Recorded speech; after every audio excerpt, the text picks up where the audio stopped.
मुख्य जो आरसीडी हमारा है, रोड कंस्ट्रक्शन डिपार्टमेंट, उसके माध्यम से अलग सड़कों का निर्माण हुआ। 18,000 के आसपास करोड़ का बजट का बिहार बना है। हमारे पहले की जो सरकारें थी उनकी सोच थी चरवाहा विद्यालय की। हम लोगों ने इंश्योरेंस पॉलिसी लाने का काम किया है। और मजबूत साथी श्री राजीव रंजन जी, मुख्यालय प्रभारी और बड़े भाई श्री नवीन आर्या जी, आपके टेक्निकल श्रम एवं के प्रदेश अध्यक्ष और टेक्निकल सेल के इंजीनियर रामचरित्र सिंह जी, हम लोगों के अभिभावक, यहां पर उपस्थित श्रीमती उषा प्रसाद जी, श्रीमती मालती सिंह जी, सम्मानित नेता श्री वीरेंद्र मुन्ना जी, सम्मानित मंच पर बैठे साथी श्री अशोक जी एवं सभी साथी जो इस सभागार में यहां पर उपस्थित हैं, आप सबका अंतर्राष्ट्रीय श्रमिक दिवस पर हम पार्टी के मुख्यालय, बिहार के मुख्यालय और कर्पूरी सभागार में हार्दिक अभिनंदन और आप सबका स्वागत करते हैं। राष्ट्रीय श्रमिक दिवस का निर्माण इस दिन को इसलिए किया गया था कि देश के निर्माण में जिनकी महती भूमिका रही, चाहे वो ईंटा ढोने वाला मजदूर हो, चाहे ऑर्गेनाइज सेक्टर का मजदूर हो, लेबर हो, या टेक्निकली साउंड लेबर हो, सबको कहीं न कहीं जो इस देश के विकास में जिनकी महती भूमिका है और जो सरकार के नियम कानून और जो सरकार की इच्छा शक्ति है उसको जमीन पर उतारने का काम करता है, उसको एक दिन हम सब लोग सम्मानित करने का काम करें और उनको रिकॉग्नाइज करने का काम करें। आज इस देश के और पूरी दुनिया के श्रमिकों को संवेदनशील होकर उनके किए गए कार्यों को सम्मान करने का दिन है, उनके प्रति अपनी कृतज्ञता व्यक्त करने का दिन है। और हम मानते हैं कि जब से हमारे नेता ने इस बिहार की बागडोर संभालने का काम किया 2005 में, तब से यह बिहार जब नेता को मिला था तो मात्र 24,000 करोड़ का बिहार था और आज अपने 20 साल के अथक प्रयास से और अपनी दूरदर्शी सोच से माननीय नेता ने इस बिहार को लगभग 3.25 लाख करोड़ के बजट का बिहार बनाने का काम किया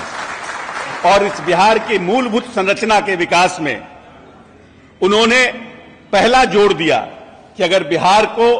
जिस व्यक्ति ने अपनी दूरगामी सोच के साथ इस बिहार की बागडोर संभालने का काम किया था, उनकी सोच इतनी लंबी थी कि उनको लगता था कि जब तक हम बिहार के मूलभूत संरचनाओं का विकास नहीं करेंगे तब तक जो हम इस प्रदेश में कृषि पर आधारित जो हमारा प्रदेश था, क्योंकि बिहार का बंटवारा हो चुका था, झारखंड एक नया प्रदेश बना था और उसके तुरंत बाद माननीय नेता को यह बिहार मिला था, तो कैसे हम बिहार की मूलभूत संरचना को बदले। और लंबे, आपको जान के प्रसन्नता होगी कि जिस विभाग के हम मंत्री हैं, जब हम विभाग को नहीं संभाला तो मुझे इसकी जानकारी नहीं थी, लेकिन जब यह बिहार में माननीय नेता आए 2005 में, तो ग्रामीण सड़कों की संख्या इस बिहार में मात्र 8,000 किलोमीटर थी और वो भी सिर्फ और सिर्फ प्रधानमंत्री सड़क योजना, और वो भी बाहर की एजेंसियां, जो भारत सरकार जिनको एजेंसी चुनती थी, वो यहां सड़क का निर्माण करते थे। और आज 20 वर्ष में इस बिहार में माननीय नेता ने जो ग्रामीण कार्य विभाग एक छोटा विभाग था, उसको माननीय नेता ने 1,14,000 किलोमीटर सड़कों का निर्माण बिहार के बजट से बनाने का काम किया। और इस प्रदेश में आज 20 साल के बाद कहां 8,000 किलोमीटर और कहां 1,14,000 किलोमीटर सड़क का निर्माण किया। और इस प्रदेश की मूलभूत संरचनाओं को, ये तो एक विभाग की बात कर रहे हैं, और मुख्य जो आरसीडी हमारा है, रोड कंस्ट्रक्शन डिपार्टमेंट, उसके माध्यम से अलग सड़कों का निर्माण हुआ। हम सिर्फ ग्रामीण कार्य विभाग की बात कर रहे हैं। तो पूरी तरह से, और इसमें जो सड़कों का निर्माण हुआ उसमें श्रमिकों की, चाहे वो स्किल्ड लेबर हो, अनस्किल्ड लेबर हो, उनकी महती भूमिका है। इसीलिए आज जो बिहार 3,18,000 के आसपास करोड़ का बजट का बिहार बना है, इसमें आप सभी श्रमिकों की भी एक महती भूमिका है। और अगर आज बिहार देश के पटल पर एक चमकता सितारा की तरह उभरता हुआ नजर आ रहा है माननीय नीतीश के नेतृत्व में, तो उसका भी कारण आप ही हैं। और आपने न सिर्फ हमारे पहले की जो सरकारें थी उनकी सोच थी चरवाहा विद्यालय की। मानसिकता का जब नेता जब शासन में आता है तो उसकी सोच कैसी है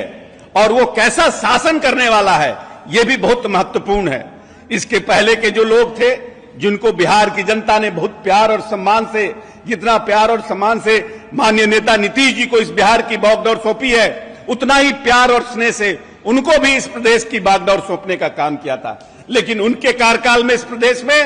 लाठी गुड़ावन तेल पिलावन रैली होती थी और हमारे नेता इस प्रदेश में बदलाव रैली करते हैं, प्रगति रैली करते हैं। इसके पहले लोगों की विचारधारा इस प्रदेश में चरवाहा विद्यालय की थी। हमारे नेता इस प्रदेश में आईआईटी, बीआईटी, एनआईटी, इस प्रदेश में चाणक्य लॉ इंस्टीट्यूट की स्थापना, आर्यभट्ट नॉलेज विश्वविद्यालय की स्थापना, निफ्ट की स्थापना, इस तरह करके 108 पॉलिटेक्निक का निर्माण इस प्रदेश में किया है।